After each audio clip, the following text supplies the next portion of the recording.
लोकसभा निवडणुकीच्या माध्यमातून आज सोलापूर लोकसभेसाठी आपल्या हक्काचे उमेदवार कुमारी प्रणिताई शिंदे या उभे राहिलेल्या आहेत। आपल्या सगळ्यांच्या मनामध्ये ताईंच्या विषयी, शिंदे साहेबांच्या विषयी आणि काळाजी साहेबांविषयी अत्यंत आदराची भावना आहे। येत्या 7 तारखेला जे मतदान होणार आहे, सकाळी 7 वाजता मतदानाला सुरुवात होणार आहे, संध्याकाळी 6 वाजेपर्यंत मतदान होणार आहे। आणि ह्या मतदानामध्ये 1 नंबरला प्रणिताई यांच्या हाताचं चिन्ह आहे।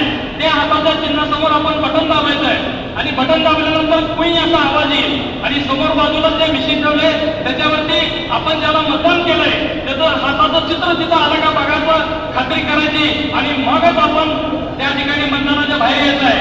या निवडणुकीच्या माध्यमातून एवढं सांगेन शिंदे साहेबांना की ह्या कारखान्याच्या चिमणीच्या बाबतीमध्ये जे काही राजकारण घडलं, सभासदांच्या डोळ्यामध्ये पाणी आलं, तुम्हा सर्व संचालक कामगार बंधूंच्या सभासदांच्या डोळ्यामध्ये पाणी आणलं। हे पाणी आणण्याचं पाप कुणी केलंय तुम्हाला सगळ्यांना माहित आहे।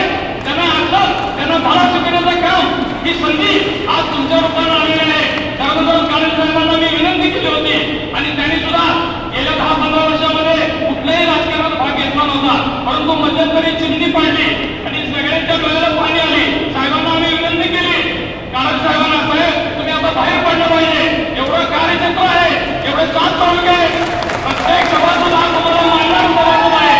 आणि स्वतः काळाजी साहेबांनी वडवळ येथे प्रचाराचा नारा फोडला। कामती, कोरोली, सिद्धार्थपूर, ओराळे, दक्षिण सोलापूर, अक्कलकोट आणि आता हे कार्यक्षेत्रावर सर्व सभासद बोलले।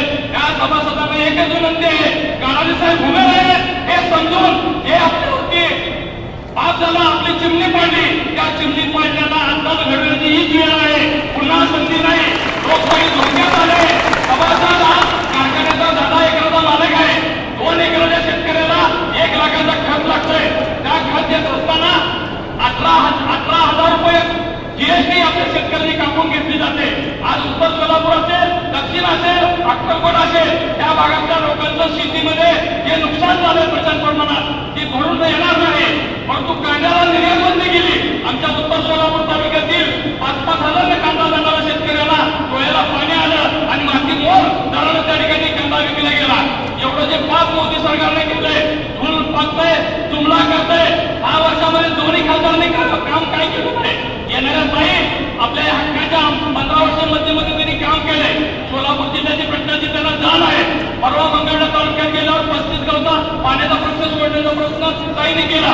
पायाला भिंगरी बांधून ताई मतदारसंघामध्ये फिरतायत, त्यामुळं काळाजी साहेब जे सांगतील तेच होणार आहे। आणि या मतदारसंघातील प्रत्येक गावातील लोकांनी प्रणिताई आणि सुशीलकुमार शिंदे साहेब यांच्या पाठीशी राहावं आणि काळाजी साहेबांना बळ देऊन या निवडणुकीमध्ये लोकसभा